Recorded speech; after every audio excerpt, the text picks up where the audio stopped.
Bonjour, je m'appelle Nadine Flavenet et j'aimerais partager un peu mon histoire avec vous. En fait, tout a commencé avant même ma naissance. Mes origines sont profondément ancrées dans l'islam, tant du côté de ma mère que de mon père. Ils ont eu un mariage arrangé, comme c'était courant dans leur culture. Mon père est palestinien et ma mère est jordanienne. Ils se sont mariés aux États-Unis, en Pennsylvanie, après que ma mère a quitté la Jordanie pour commencer cette nouvelle vie. Pour elle, tout était nouveau. C'était sa première relation, son premier amour. Elle n'avait jamais eu de relation avant de rencontrer mon père.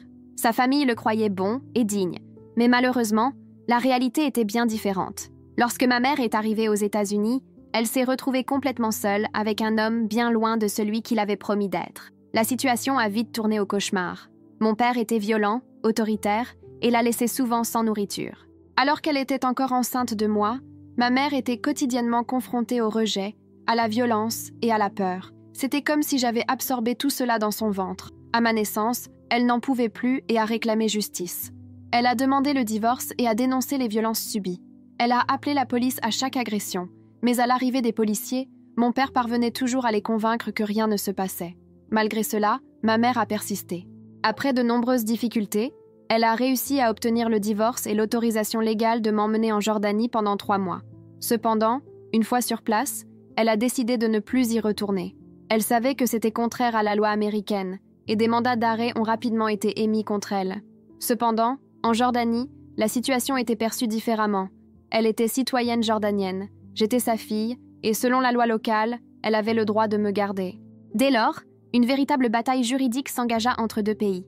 Le FBI s'en mêle, et mon cas s'ajoute à la liste des quelques 2000 enlèvements internationaux d'enfants qui se produisent chaque année. Bien qu'elle soit ma mère, la justice américaine considère qu'elle m'a kidnappée. Pendant ce temps, mon père prospérait financièrement grâce à sa propre entreprise et commença à se rendre fréquemment en Jordanie pour me rendre visite. Mais il ne pouvait me voir que dans un lieu surveillé appelé Marca, où un officier surveillait constamment nos réunions. Ces visites durèrent environ 5 ans. En 2005, un événement a tout changé. Mon père a demandé la permission de m'emmener au zoo. C'était la première fois qu'il m'autorisait à lui rendre visite hors de l'environnement surveillé. Mais au lieu d'aller au zoo, il m'a ramené aux États-Unis. Le FBI était derrière tout, organisant chaque étape. Ils m'ont fourni mon passeport et ont aidé mon père à mettre en place un plan. Ils lui ont clairement fait comprendre que s'il était arrêté en Jordanie, il ne ferait rien. Leur objectif était simple, me faire sortir de là et me faire monter dans un avion. Dès le décollage, quelque chose a changé. Juridiquement, j'étais déjà sur le sol américain. C'était prévu. Il me suffisait d'être dans les airs et tout serait différent. Ce jour-là, alors que ma mère me croyait au zoo, je quittais en réalité la Jordanie. Je me souviens encore très bien de ce moment, même si je n'avais que 5 ans. L'image de l'aéroport est encore vivace dans ma mémoire. Je me souviens d'une sensation de malaise dans la poitrine, comme si quelque chose n'allait pas, sans que je sache exactement ce que c'était. Pendant le vol, il y a eu un moment de tension. Quelqu'un soupçonnait apparemment que j'étais kidnappée, mais il était trop tard. L'avion était en vol, ce qui signifiait, légalement, que j'étais sous protection américaine. À notre atterrissage aux États-Unis, nous avons été accueillis par une équipe de policiers. J'ai été conduit dans une pièce séparée, examiné et interrogé pour m'assurer que j'allais bien. Ainsi commençait une nouvelle étape de ma vie, désormais dans l'État de l'Ohio. À ce moment-là, ma vie avait déjà traversé 3 pays. Je suis née en Pennsylvanie, j'ai grandi en Jordanie, et soudain, je me suis retrouvée dans l'Ohio. C'est là que mon histoire a vraiment pris forme. J'ai grandi avec mon père, seule avec lui. Et ce n'était pas facile. C'était un homme musulman célibataire qui élevait sa fille aux États-Unis, un pays aux valeurs, à la culture et au mode de vie complètement différent de celui qu'il avait connu. Élevé dans une culture musulmane est déjà plein de règles, de limites et de traditions. Imaginez maintenant un environnement où tout le monde autour de vous vit à l'opposé. À l'école, les filles n'avaient pas besoin de se couvrir. Elles étaient libres de parler aux garçons. Elles allaient à des fêtes. Elles jouaient au foot. J'ai vu tout cela de loin, et j'ai eu l'impression que ma vie était complètement différente. Ma relation avec mon père était également tendue. Avec le recul, je pense qu'il ressentait une profonde douleur pour ce que ma mère avait fait, pour m'avoir emmenée, pour l'avoir éloignée de moi pendant des années. Et peut-être que chaque fois qu'il me regardait, cela lui revenait à l'esprit. Même s'il ne disait rien, je le ressentais. Je pense qu'il me voyait comme un rappel constant de sa perte et de son humiliation. Au fil du temps, les conséquences de cette histoire sont devenues permanentes. Aujourd'hui, le nom de mon père est enregistré à la frontière jordanienne. Il n'a plus le droit d'entrer dans le pays. Même après la mort de ses propres parents, il n'a pas été autorisé à revenir pour les enterrer. Et ma mère n'a pas non plus le droit de venir aux États-Unis. C'est comme si une ligne invisible avait été tracée entre eux pour toujours. et je me trouve en plein milieu. À l'époque, je n'étais qu'une jeune fille cherchant un sens au monde. J'ignorais le poids émotionnel que mon père portait. Aujourd'hui, j'essaie de ne pas lui en vouloir. Je sais que, bien souvent, il n'a fait que reproduire ce qu'il savait, ce qu'il avait appris, dans un environnement où l'amour était rare. Et même s'il s'en est pris à moi, je perçois aujourd'hui la douleur derrière sa rigidité. Notre vie dans l'Ohio n'était pas facile non plus. Nous étions loin d'être stables financièrement. Nous dépendions des bons d'alimentation pour nous nourrir. Notre maison était simple, infestée de rats et de cafards. Et à l'école, c'était dur aussi. J'allais dans une petite école d'environ 900 élèves. La plupart étaient blancs, aux yeux bleus et aux cheveux blonds. J'étais une exception. Elle avait les cheveux noirs, une barbe visible et un monosourcil caractéristique. Impossible de passer inaperçu. Le harcèlement était constant. On se moquait de moi à cause de mon apparence, parce que j'avais l'air différent, parce que j'étais bizarre. Je ne me sentais pas à ma place qu'à l'école. C'était partout. À la maison, dans la rue, tout seul. J'ai grandi en cherchant un sens à ma vie, un refuge, un sentiment d'appartenance. Quelque chose qui me semblait toujours inaccessible. J'étais complètement frustrée. À l'école, impossible de ne pas remarquer les différences. Tous les autres enfants semblaient vivre dans un autre monde. De belles maisons, des familles complètes, des cuisines avec des îlots en granit, des réfrigérateurs modernes avec de l'eau filtrée dans la porte. Et moi, je n'avais rien de tout cela. C'était douloureux de quitter l'école et de retourner dans une maison vide, sombre et sale, sans amour, sans structure, sans rien. La douleur est devenue encore plus intense vers 6 ou 7 ans. C'est à cette époque que ma mère a commencé à me manquer terriblement. Mais en même temps, je me souvenais à peine d'elle, et je ne comprenais pas vraiment ce qui s'était passé entre nous. Il n'y avait aucun contact. Mon père ne le permettait pas. Il avait toujours peur que quelqu'un de ma famille, bien établi en Jordanie, essaie de me retrouver ou de me reprendre. Je me souviens très bien d'avoir dormi avec un marteau caché sous mon lit. C'était ma façon de me protéger. Mon père me faisait toujours peur, me disant que quelqu'un pourrait venir me kidnapper. Je n'étais qu'une petite fille, dans un pays inconnu, sans mère, sans soutien, paranoïaque, entourée de peur et de silence. Il n'y avait pas de paix, juste un état d'alerte permanent. Les souvenirs me reviennent par éclairs, comme la fois où je portais un chemisier à petit col en V et où mon père m'a craché dessus. Alors que mon corps commençait à changer, il a réagi avec haine, comme si le simple fait que je grandisse était un affront à ce qu'il voulait contrôler. Il m'a maudite comme si j'avais commis une horreur juste parce que je suis devenue adolescente, juste parce que j'avais l'air occidentale. Tout ce qu'il voulait, c'était que je me conforme à la culture musulmane. Mais en moi, une révolte inexplicable a grandi. Dès mon plus jeune âge, j'ai rejeté l'islam. Je ne comprenais pas tous les détails de cette religion, mais quelque chose en moi hurlait contre elle.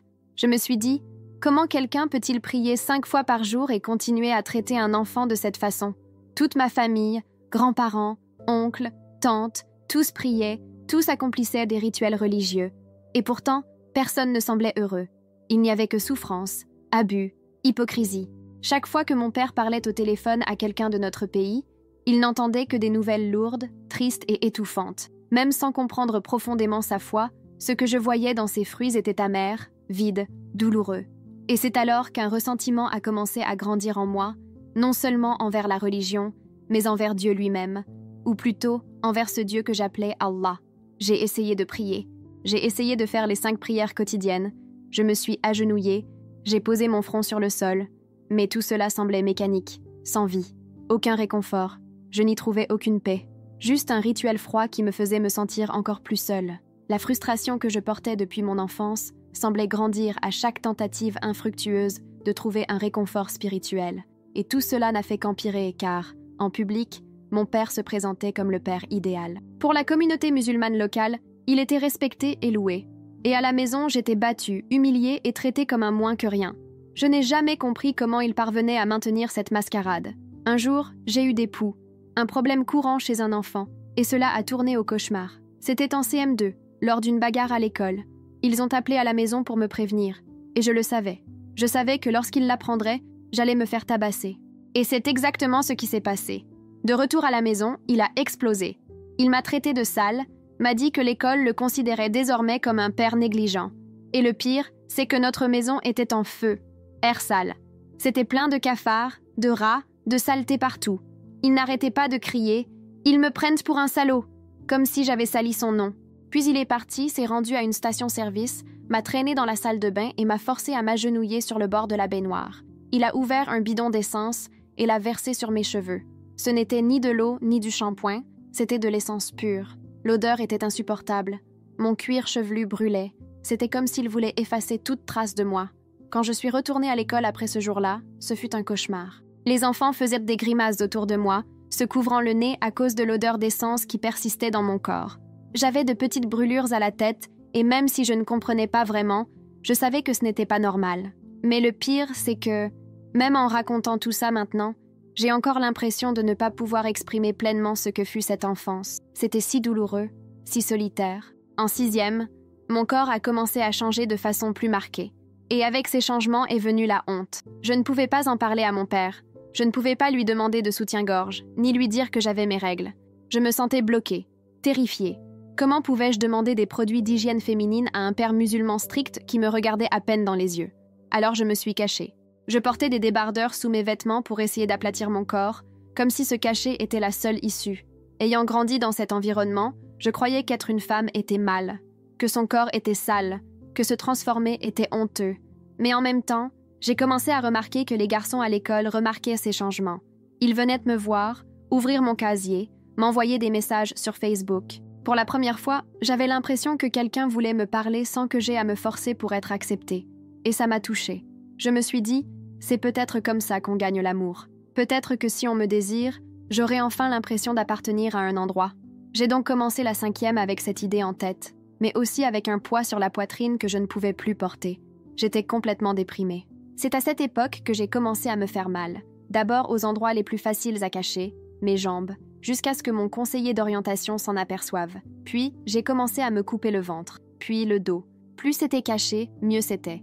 Je voulais juste soulager la douleur qui me rongeait de l'intérieur. Vivre était si douloureux que blesser mon corps était une façon de me sentir encore maître de moi.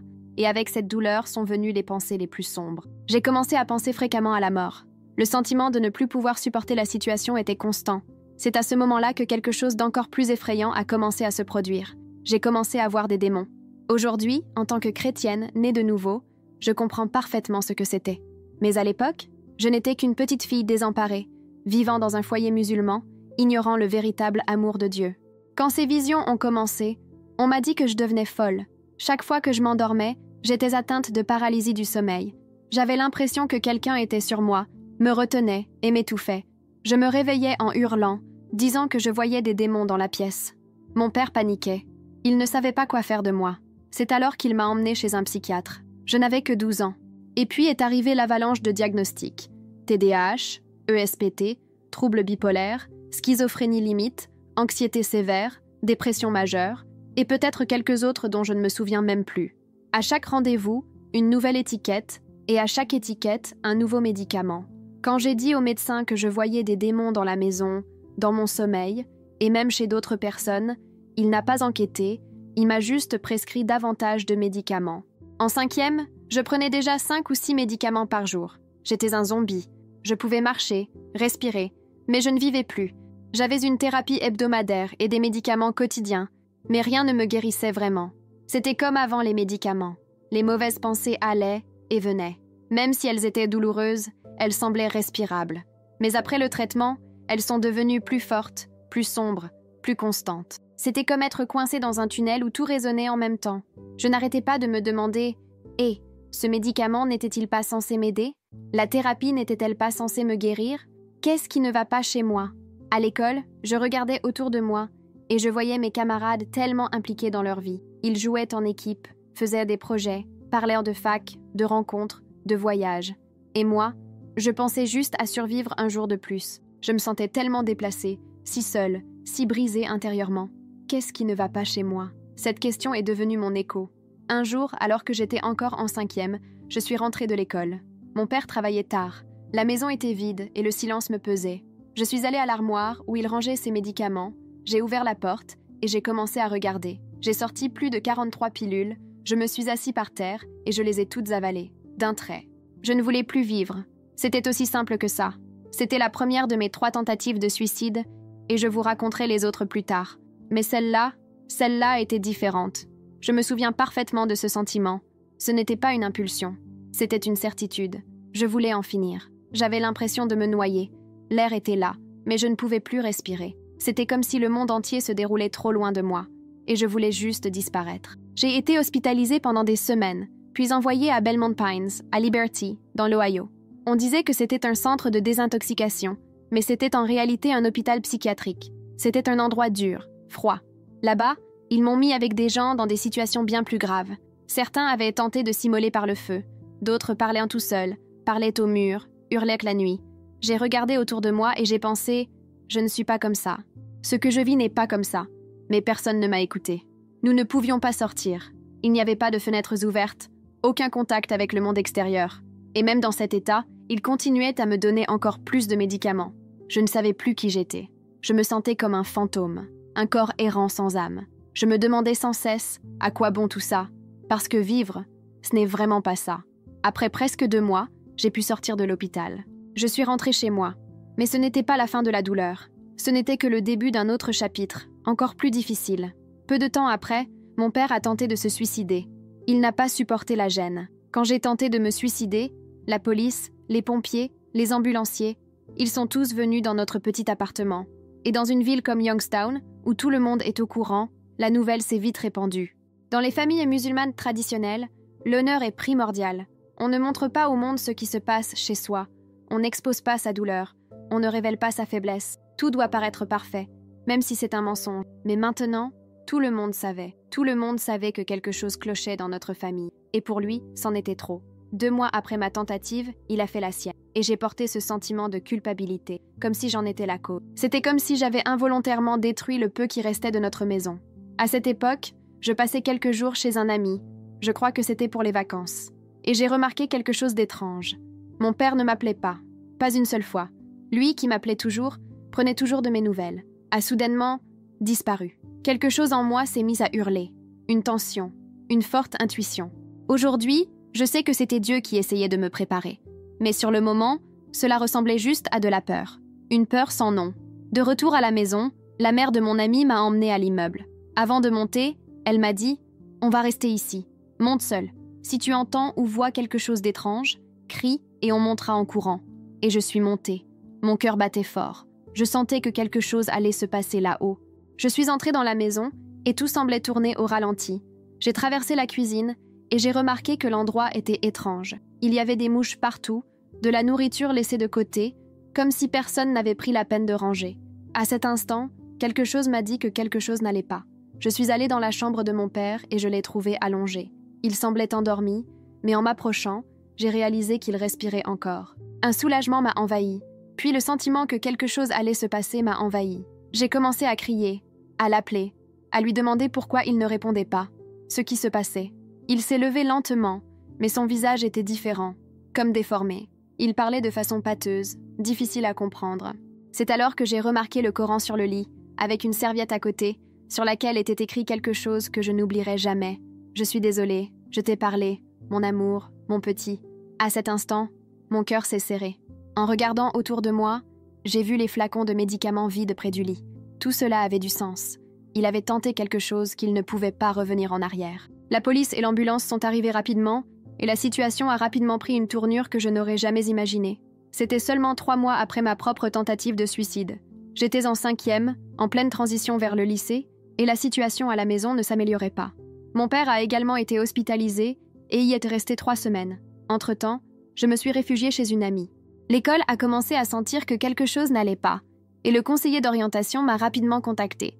J'ai enfin senti que je pouvais faire confiance à quelqu'un. J'ai commencé à m'ouvrir, à leur raconter tout ce qui se passait.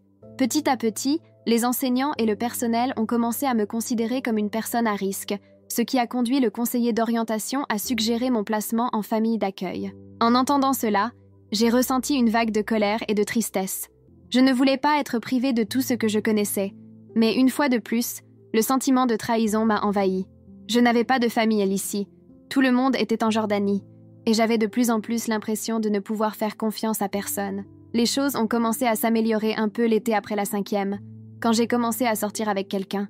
Mon premier petit ami était Richie Murray. Au début, il était très gentil, et sa famille était très unie, ce que je n'avais jamais connu à la maison. En les côtoyant, j'ai découvert un amour que je n'avais jamais connu auparavant. Comme c'était ma première relation, je me suis beaucoup attachée à lui, peut-être même un peu trop. Je ne connaissais pas Dieu à l'époque, et j'ai fini par devenir complètement dépendante de cette relation. En entrant en 4e, je pensais avoir trouvé mon premier amour. Durant cette période, je me suis rapprochée de lui, même si j'étais très jeune, seulement 14 ans. Ce n'était ni une envie ni un besoin, mais influencée par les idées fausses que j'avais à l'époque, je pensais que je devais le faire pour qu'il m'aime en retour. Je croyais que pour qu'il reste à mes côtés, je devais lui donner quelque chose, et c'est pourquoi j'ai vécu cette expérience en 4e. Nous sommes sortis ensemble jusqu'en première année de lycée, mais comme prévu, notre relation a pris fin. Durant ma première année de lycée, la situation familiale s'est encore compliquée. Les difficultés familiales étaient nombreuses et, une fois de plus, je me suis retrouvée plongée dans un tourbillon d'émotions. Mon père, qui avait toujours été une figure centrale dans ma vie, était de plus en plus distant. Il était rongé par son propre chagrin, ce qui m'a directement affectée. L'école, qui tentait de m'aider tout en me laissant un sentiment d'abandon, reflétait une réalité que je ne savais plus comment affronter. Et ainsi, une fois de plus, j'ai cru qu'il n'y avait peut-être pas d'issue. Mais petit à petit, quelque chose a commencé à changer. Quelque chose qui, malgré tout le chaos, m'a offert une nouvelle perspective. Quelque chose que je n'aurais jamais imaginé. La quête de quelque chose de plus grand, de quelque chose qui me donnerait un but. Les premiers mois de cette année-là, ma vie fut marquée par une série de pertes et d'expériences douloureuses. En septembre, un oncle bien-aimé décéda tragiquement. En octobre, ce fut le tour de mon grand-père paternel. Et le mois suivant, mon père traversa une crise émotionnelle dévastatrice. C'était tellement difficile à gérer que j'ai dû me réfugier chez un ami, en quête d'un peu de réconfort. À ce moment-là, quelque chose en moi avait changé. L'intense tristesse que je ressentais auparavant s'était transformée en un vide émotionnel, comme si j'étais en état d'anesthésie, complètement inconsciente de ce qui se passait autour de moi. À l'école, personne ne me voyait plus comme la fille triste, mais comme une personne apathique, presque comme si je vivais en pilotage automatique, faisant semblant sans m'impliquer réellement. C'est durant cette période, pendant ma première année de lycée, que j'ai commencé à m'ouvrir à de nouveaux amis. Mon ami, qui connaissait beaucoup de monde, m'emmenait à des fêtes, et avec le temps, j'ai commencé à y assister de plus en plus fréquemment. Comme mon père, en proie à ses propres tourments, ne parvenait plus à maintenir le contrôle strict qu'il exerçait sur moi, j'ai commencé à avoir plus de liberté. J'ai même fini par aller à des fêtes d'étudiants, même si j'étais beaucoup plus jeune que les autres. Lors de ces fêtes, j'ai reçu beaucoup d'attention, principalement parce que je paraissais plus âgée que je ne l'étais en réalité. J'ai commencé à me sentir importante, entourée de gens, au centre de l'attention sur les réseaux sociaux, vivant dans un monde d'approbation extérieure que je n'avais jamais connu enfant. J'avais enfin le sentiment d'avoir atteint ce que j'avais toujours recherché, le sentiment d'appartenance, d'être reconnue. Au fil du temps, sans m'en rendre compte, j'ai laissé cette quête d'acceptation devenir le fondement de mon identité. En seconde, ma réputation avait complètement changé. J'étais passée de la fille timide et réservée à la fille populaire, toujours entourée d'amis, allant à des fêtes, invitée aux événements universitaires. Tout le monde semblait apprécier ma présence, mais au fond, quelque chose clochait. Malgré mon entourage, le sentiment de vide en moi ne faisait que grandir. C'est à ce moment-là qu'une nouvelle crise émotionnelle m'a frappée, mais cette fois, elle ne ressemblait pas à celle que j'avais vécue à l'adolescence. En 5e, j'avais vraiment envisagé de renoncer à la vie.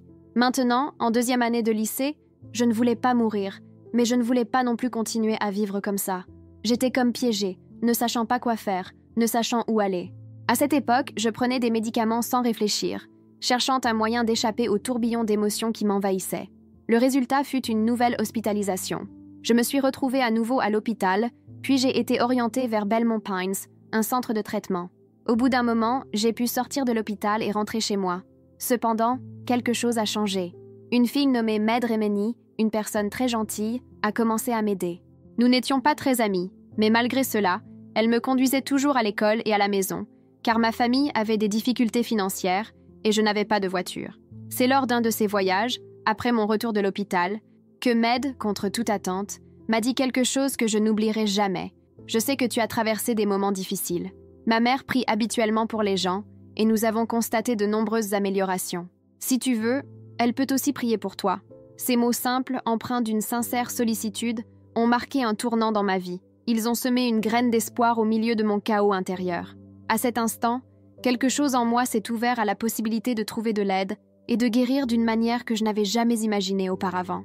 À ce moment-là, je ne savais pas exactement quelles étaient les croyances de la mère de Med, si elle était catholique, évangélique ou d'une autre confession. Ce que je savais, c'est qu'elle était profondément perdue et cherchait désespérément une issue à ce gouffre émotionnel. J'ai donc accepté sa demande en mariage sans hésiter. Je l'ai accompagnée chez sa mère, nous sommes entrés par le garage, puis nous sommes allés dans la cuisine, où se trouvait la femme. C'est là que j'ai vu quelque chose qui dépassait complètement mon entendement à l'époque. Elle s'est mise à prier en langue, une expérience que je n'avais jamais vue auparavant. Je ne comprenais pas ce que cela signifiait, mais quelque chose en moi commençait déjà à réagir. Et c'est alors qu'un phénomène étrange s'est produit. J'ai perdu le contrôle de mes actes, comme si quelque chose m'avait envahi. J'ai été submergée par une rage indescriptible, une énergie agressive qui ne m'avait jamais appartenu. Je me suis retrouvée à faire des choses que je ne pouvais contrôler. Je serrais les poings, je parlais de manière incohérente et je hurlais même de manière irrationnelle. La mère de Med m'a calmement fait asseoir et a continué à prier, posant sa main sur moi. J'étais conscient, mais je ne pouvais plus contrôler mon corps. C'était comme si quelque chose me forçait à agir ainsi, mais en même temps, je savais que ce n'était pas moi. Elle m'a calmée et d'une voix douce m'a dit « Je veux que tu m'écoutes attentivement ». Et elle a commencé à me parler de l'Évangile, de Jésus-Christ et du fait qu'il est le seul chemin vers Dieu. Elle m'a expliqué que tout ce que je ressentais, cette colère, cette perte de contrôle, était une influence spirituelle négative et qu'elle pourrait être chassée si j'acceptais Jésus comme mon Seigneur et Sauveur.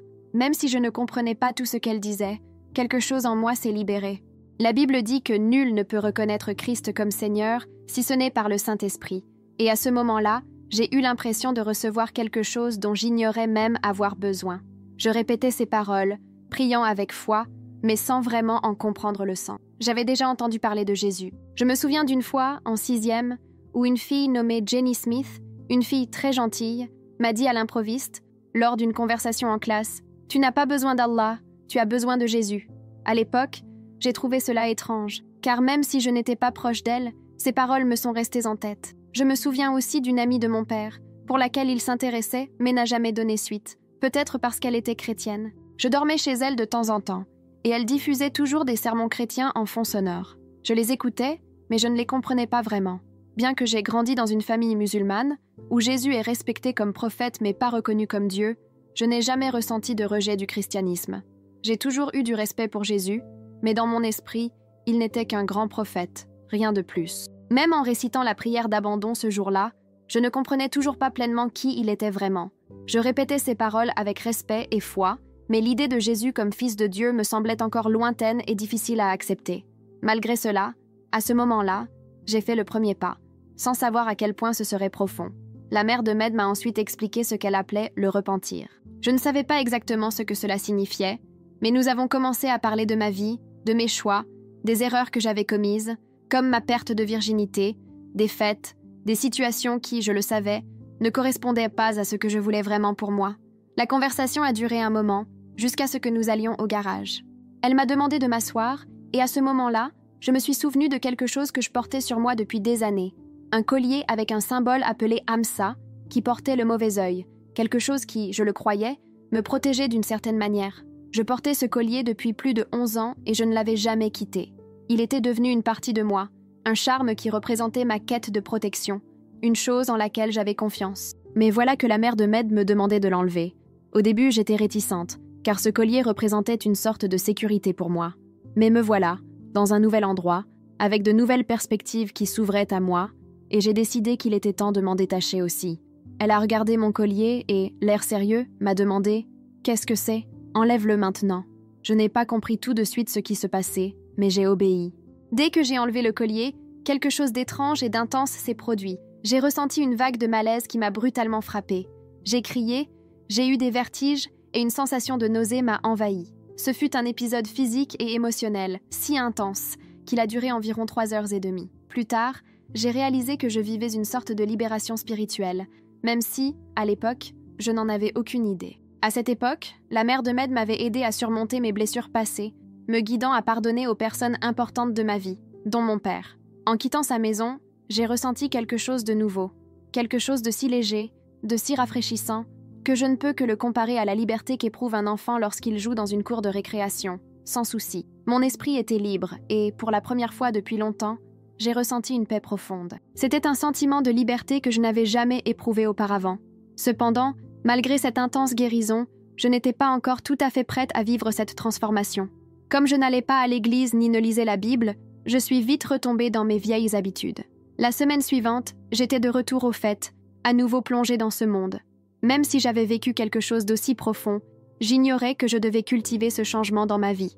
Alors, quand ma 2e année de lycée s'est terminée et que ma première a commencé, j'étais plus perdue que jamais. À cette époque, j'ai commencé à être de plus en plus insatisfait de ma vie dans l'Ohio. Je me souviens avoir pensé « Rien ne change ici. Je déteste cet endroit. Ma vie ne s'améliorera jamais. » J'ai alors envisagé un grand déménagement. J'ai parlé à mon père et lui ai demandé si je pouvais vivre avec ma mère à Dubaï. À ce moment-là, ma mère avait déjà déménagé de Jordanie, et comme j'avais 17 ans, mon père n'y était pas opposé. Je suis allée voir ma mère et je lui ai dit « Maman, je n'ai pas vécu avec toi depuis que j'ai 5 ans, quand on m'a emmenée. Puis-je venir vivre là-bas avec toi ?» Ma mère, qui s'était remariée et avait eu 2 enfants, mes frères, a accepté l'idée. J'aimais mes frères, et je savais que ce déménagement serait une nouvelle opportunité. C'est ainsi que j'ai commencé ma dernière année de lycée, maintenant à Dubaï. Le changement a été radical. Je suis passée d'une vie simple dans l'Ohio, où nous rencontrions des difficultés, à une réalité beaucoup plus confortable. Nous avions désormais une femme de ménage, des chefs et même des voitures de luxe comme des Rolls-Royce et des Maybach. Moi, qui auparavant n'avais même pas assez d'argent pour m'acheter de nouveaux vêtements et devais emprunter, je pouvais désormais faire mes courses en toute liberté. Au début, je me suis dit « Maintenant, la vie va être différente. » À l'école à Dubaï, personne ne me regardait bizarrement, ni ne me harcelait.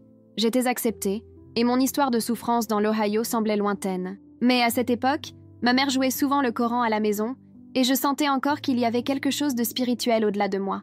Bien que je n'ai jamais douté de l'existence de quelque chose de plus grand, ma relation avec la foi musulmane était en fait distante.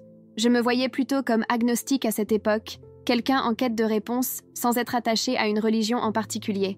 Malgré toute la liberté et le confort de Dubaï, il me manquait encore quelque chose. Je me suis intéressée à l'astrologie, cherchant à comprendre le comportement des gens et leurs motivations. Je me suis également plongée dans la philosophie, dévorant des livres sur le sujet.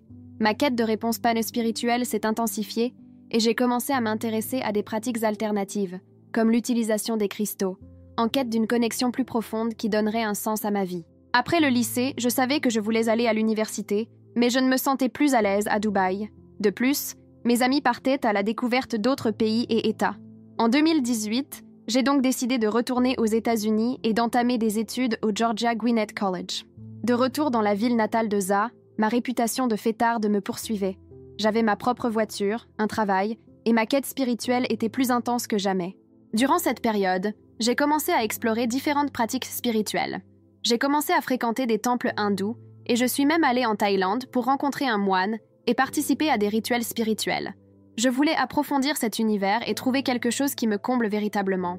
J'étais tellement immergée dans ce monde alternatif que j'ai commencé à pratiquer la manifestation, à faire des tirages de tarot et même à aller consulter un médium à Toronto. J'étais complètement immergée dans cette voie et je serais malhonnête si je disais que cela ne m'intéressait pas. Je l'étais vraiment. Je portais en moi tant de questions. Pourquoi voyais-je ces figures spirituelles quand j'étais enfant? Pourquoi mon père me traitait-il ainsi? Pourquoi me sentais-je si vide? Ces pratiques spirituelles semblaient apporter des réponses, mais en réalité, elles ne m'apportaient aucune solution concrète. Elles ne faisaient que confirmer ce que je ressentais déjà dans le monde spirituel, comme pour me dire « Oui, tu as raison de ressentir cela ». Mais malgré toutes ces réponses, il me manquait encore quelque chose. Ma première année d'université a été l'un des moments les plus intenses de ma vie. En deuxième année, je me disais « Je m'amuse tellement ici à Atlanta. Je rencontre de nouvelles personnes et je vais à des fêtes. Je connais déjà tous les organisateurs d'événements de la ville. » À ce moment-là, mon implication dans les fêtes et les relations sans lendemain était à son comble. Je menais une vie libre et sans contrainte, et j'étais plus à l'aise dans les relations avec les hommes comme avec les femmes. Je n'y accordais plus vraiment d'importance. Ce que je désirais par-dessus tout, c'était la liberté totale. Ma vie semblait tourner autour des fêtes, de l'alcool et des relations instables, et je la qualifiais de esprit libre. Je croyais que chacun devrait pouvoir vivre sans limite, en recherchant uniquement l'amour-propre et l'épanouissement personnel.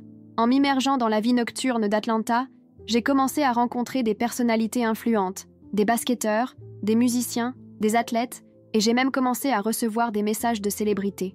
C'est alors que j'ai cru avoir trouvé le bonheur ultime, l'indépendance financière. Jusque-là, ma vie confortable à Dubaï provenait de l'argent de mes parents, mais je croyais que si je gagnais mon propre argent, tout irait bien. C'est dans cet esprit que j'ai décidé d'utiliser mes relations pour trouver un emploi dans une boîte de nuit. Je ne voulais pas être un simple client, je voulais y travailler, m'impliquer davantage dans ce monde. En janvier 2021, je me souviens d'un jour où, assise devant le miroir, j'ai allumé de l'encens, pris mes cristaux et commencé à faire une sorte de prière mêlée à des techniques de manifestation. Je croyais que cette pratique m'apporterait ce que je désirais, comme si je demandais à l'univers tout ce dont j'estimais avoir besoin pour me sentir complète. Mais au fond de moi, quelque chose me disait que cette quête était encore plus profonde. Je me souviens parfaitement du moment où j'ai commencé à me dire « Je vais décrocher ce poste au club, je vais gagner 6 chiffres cette année. » Et, étonnamment, la semaine suivante, j'ai décroché le poste. Je travaillais au service des bouteilles, sans danser, ni faire autre chose que servir les clients. Rapidement, je gagnais plus de 10 000 $ par mois en liquide. À 21 ans, j'ai pu m'acheter la voiture de mes rêves, louer l'appartement de mes rêves et donner généreusement, simplement parce que j'en avais les moyens. Mais au fil du temps, j'ai appris une leçon importante. Ce qui semble être une opportunité irrésistible peut cacher de sérieux pièges. L'idée de gagner de l'argent rapidement et facilement, qui me séduisait au départ, s'accompagnait de son lot de pression et de situations difficiles. Dans le milieu du club, nous étions constamment sous pression pour satisfaire les clients, et pour obtenir les meilleures tables et les clients les plus précieux, il était courant de dépasser les limites du professionnalisme. Même si je n'ai jamais dépassé ce que je considérais comme acceptable, il était clair que cet environnement exigeait plus qu'un simple service de qualité. Le propriétaire du club, par exemple, était marié et père de famille, et pourtant il flirtait ouvertement avec les employés. Sans principe solide à ce stade de ma vie, j'ai fini par jouer ce jeu pour obtenir des avantages, comme de meilleurs locaux et des commissions. Je me justifiais en me disant que cela faisait partie du processus, que j'y parvenais seule, par la force de mon expression et de mes efforts personnels. Mais malgré toutes mes réussites matérielles, le vide persistait. Même avec l'argent, la voiture de mes rêves, l'appartement que j'ai toujours rêvé et la liberté financière, je ressentais encore une profonde frustration.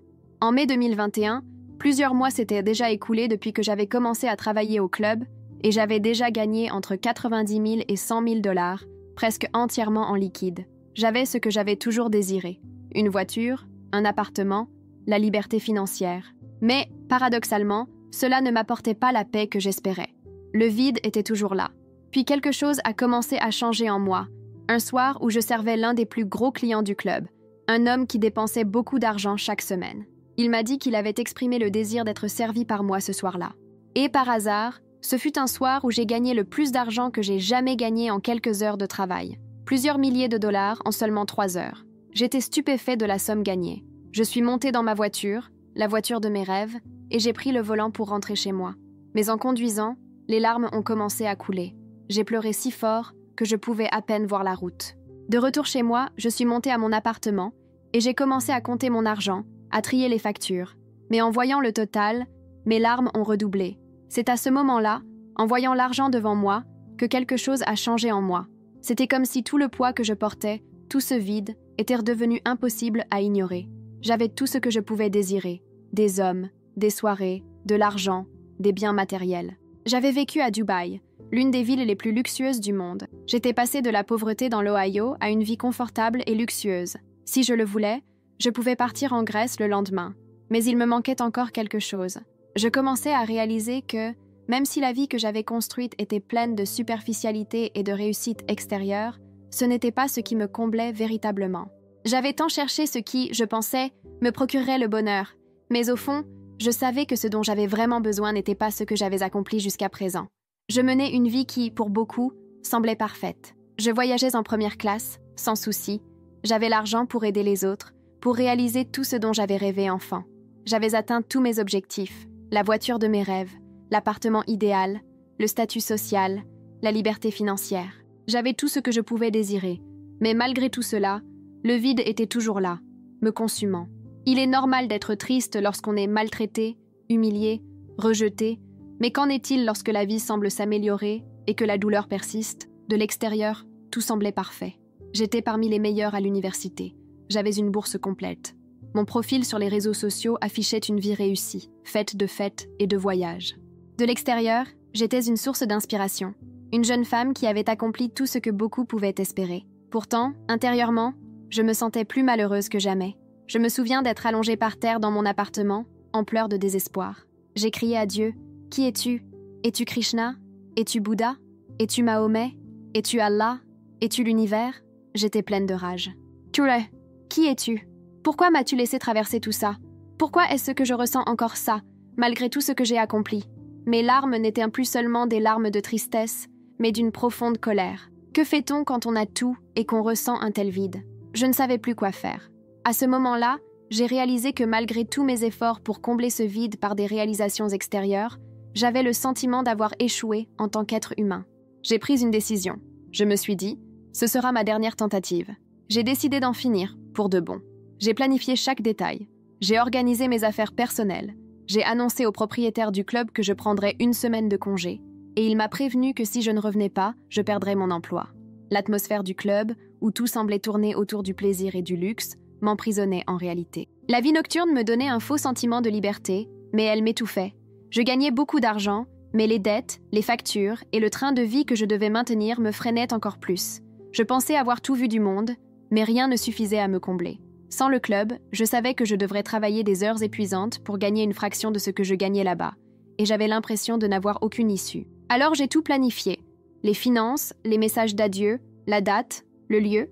J'irai dans un bâtiment à Alpharetta, en Géorgie, et là, je mettrai un terme à mon histoire. Mais la veille, quelque chose s'est produit. J'ai reçu un SMS d'un ami.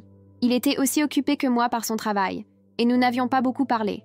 Cet ami était impliqué dans le trafic de drogue, et quand j'ai reçu son SMS, j'ai été surprise. Il m'a demandé ce que je faisais ce soir-là. Je lui ai dit que je n'avais rien de prévu. Il m'a alors suggéré « Tu devrais aller à l'église ce soir ». J'ai ri, incrédule. « Tu vas à l'église ? Toi, parmi tous ceux qui vendent de la drogue ?» Il a ri, mais m'a dit qu'il était sérieux. Il se rapprochait de Dieu. J'étais choquée. Je n'aurais jamais imaginé qu'il dirait une chose pareille, mais je n'avais rien contre l'église. Cela m'a touchée. Au fond de moi, je savais qu'il traversait une période qui allait bouleverser sa vie. Moi, en revanche, j'étais perdue, prisonnière d'un cercle vicieux de vide et de désespoir. Ces mots, prononcés par quelqu'un d'aussi improbable, ont fait écho en moi. J'étais au bord du gouffre, et peut-être, me montrait-il une issue. J'avais déjà pris ma décision pour le lendemain, et je me suis dit « Pourquoi pas ? Je n'ai rien à perdre ». En chemin vers l'église, j'ai reçu un message m'informant que la personne que j'attendais ne pourrait pas venir, car elle avait d'autres engagements. Malgré tout, j'y suis allée sans hésiter. Travaillant en boîte de nuit, j'avais l'habitude d'aller seule dans des endroits inconnus. Ce sentiment de solitude ne me dérangeait plus. En arrivant à l'église, j'ai immédiatement remarqué que quelque chose avait changé. La première chose qui a attiré mon attention, ce sont les sourires sur les visages des gens. C'était si naturel, si authentique, que j'en suis restée un peu perplexe. Dans les soirées et les boîtes de nuit, les gens sourient rarement comme ça. Je n'arrêtais pas de me demander « Mais qu'est-ce qui se passe ici ?» Une fille s'est approchée de moi et a commencé à me parler. Venant d'un monde où la méfiance et la réserve étaient essentielles à la survie, j'ai réagi avec plus de réserve. La vie nocturne m'a appris à me protéger, à ne pas me confier facilement. Être vulnérable dans ce contexte représentait un risque. Mais petit à petit, la conversation s'est instaurée, et sans m'en rendre compte, j'ai commencé à parler de ma vie presque sans complications, sans filtre, comme si c'était naturel. Quand j'ai mentionné que je travaillais dans un club, sa réaction a été immédiate. « Vraiment ? Lequel ?» ai-je répondu. Et peu après, elle m'a demandé « Tu connais un tel ?» J'étais surpris. « Comment connais-tu ces gens ?»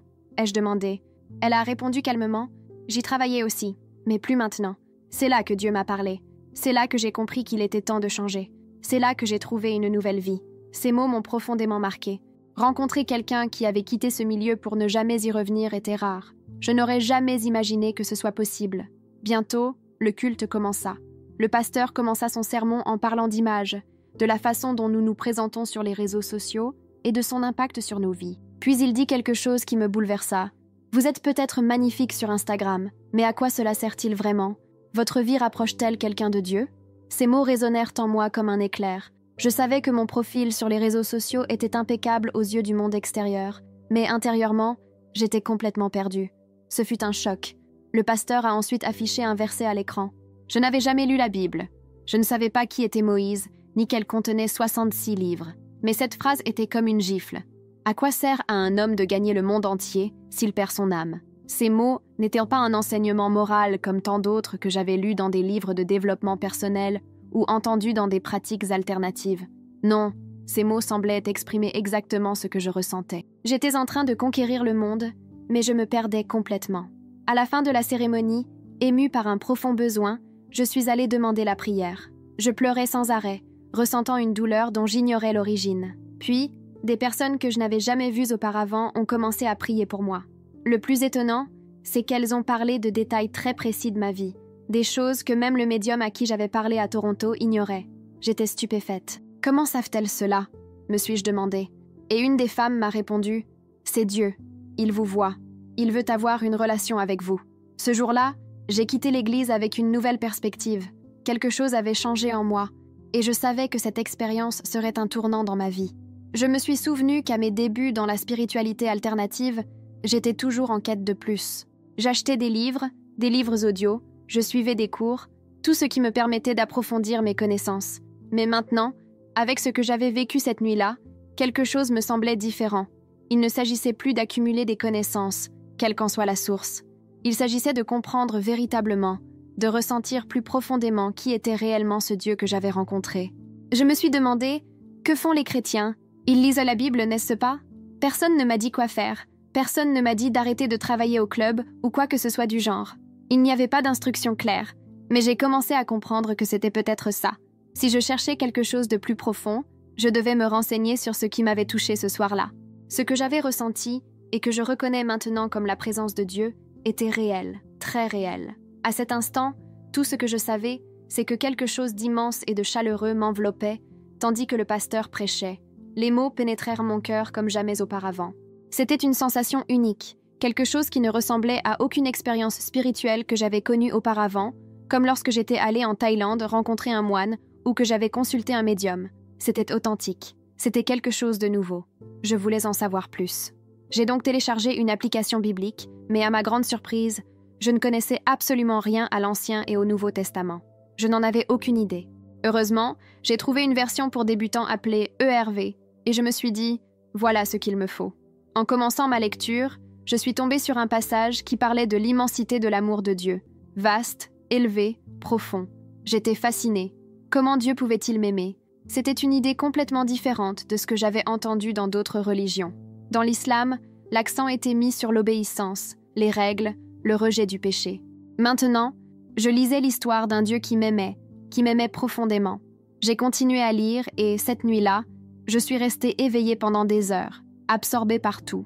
C'était un univers complètement nouveau et fascinant pour moi. Pour la première fois depuis longtemps, mon cœur était en paix. Le lendemain, à mon réveil, j'ai réalisé que je ne pensais plus à abandonner la vie, mais qu'un grand dilemme subsistait en moi. Les doutes persistaient. D'accord, je lis ceci et j'ai ressenti quelque chose d'incroyable à l'église. Mais Jésus, es-tu vraiment Dieu? Parce que si c'était vrai, le prix à payer serait énorme. Ma famille ne l'accepterait jamais. Je me suis dit, si tu es vraiment Dieu, j'ai besoin d'en être sûre. J'ai besoin que cela soit réel pour moi.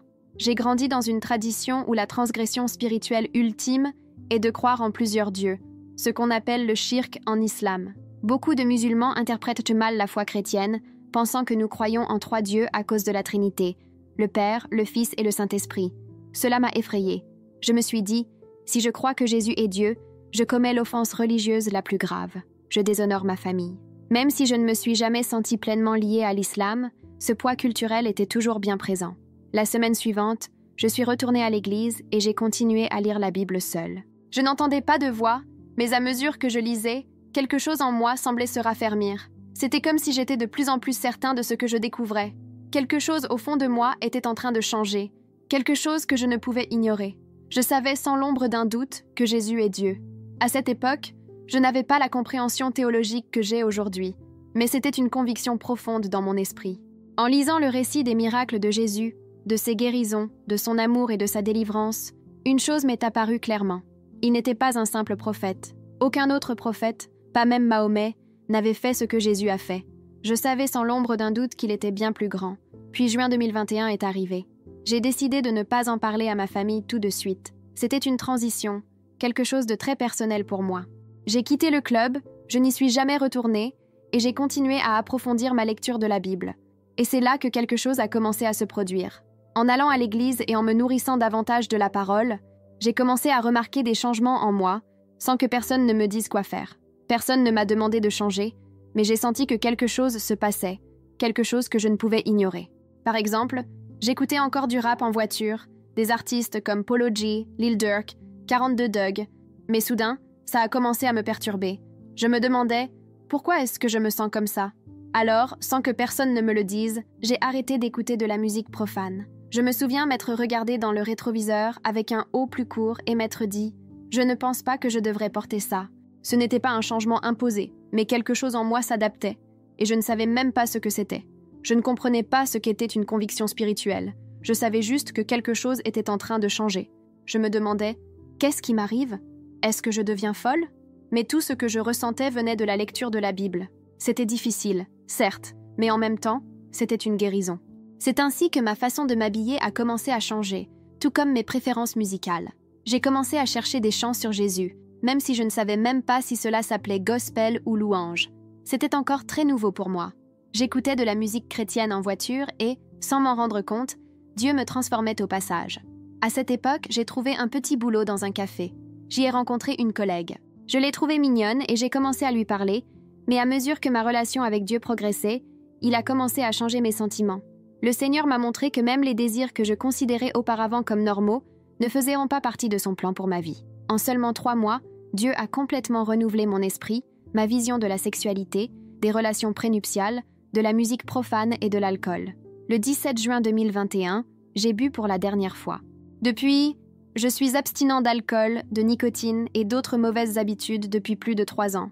J'étais extrêmement accro à la nicotine, surtout à cause de mon appareil électronique. Avant même d'avoir bu un verre d'eau le matin, j'utilisais déjà l'appareil. Je me souviens avoir prié Dieu. « Seigneur, je n'en veux plus. » Le lendemain, j'ai réessayé, mais le goût me révulsait.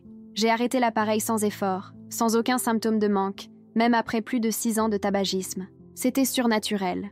On dit que le changement ne se produit pas du jour au lendemain, et la plupart du temps, c'est vrai. Mais j'ai appris qu'on ne peut pas limiter l'action de Dieu. Il m'a libérée d'un coup, de façon surnaturelle. Le plus étonnant dans tout cela, c'est que je n'essayais pas d'empêcher quoi que ce soit. Je voulais simplement connaître Dieu, et il transformait ma vie naturellement, sans que j'aie besoin de faire quoi que ce soit d'autre que de lui ouvrir mon cœur. Le 15 août 2021, 2 jours après mon anniversaire, j'ai pris une décision qui allait changer ma vie à jamais, me faire baptiser.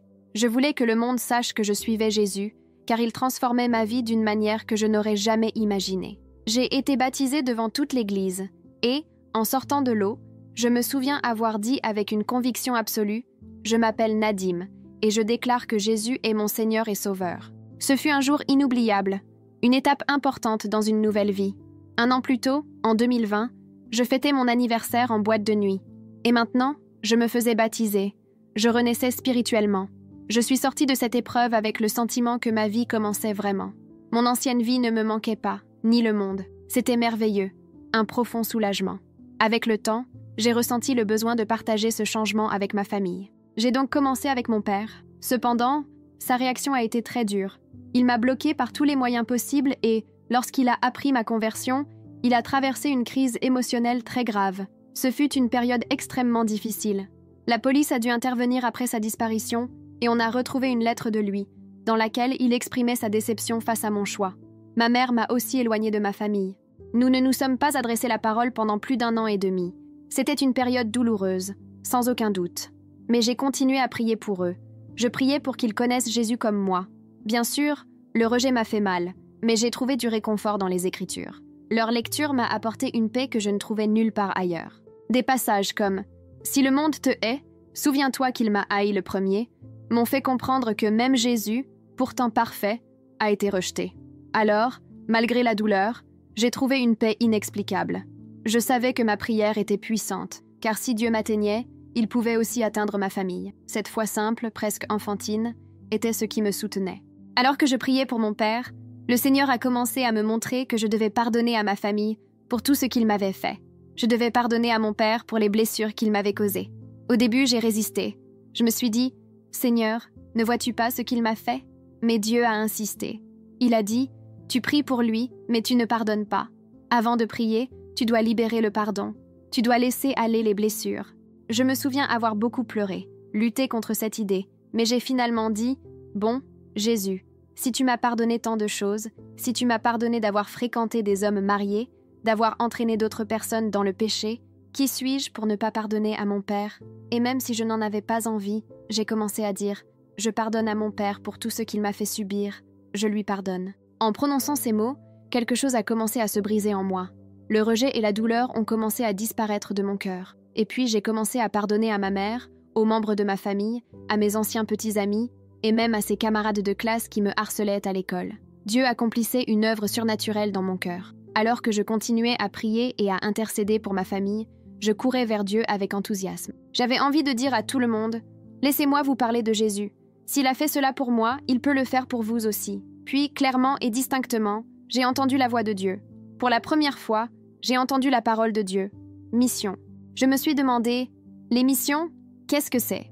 Curieux, j'ai fait quelques recherches et j'ai découvert que les missions ne consistaient pas seulement à construire des maisons ou à participer à des travaux de construction, mais aussi à voyager dans différents endroits pour proclamer l'évangile de Jésus. Cette prise de conscience m'a remplie de joie. J'ai su clairement que c'était ce que j'étais destinée à faire. En 2022, j'ai effectué mon premier voyage missionnaire. J'ai passé 3 mois à Hawaï.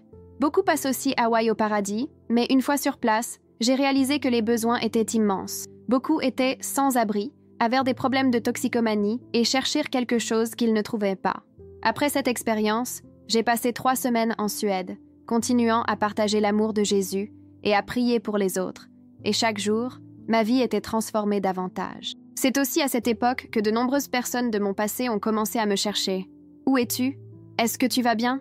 Mais en même temps, Dieu avait placé de nouvelles amitiés dans ma vie, des amitiés solides, des gens rencontrés à l'église qui me soutenaient et m'aimaient tel que j'étais.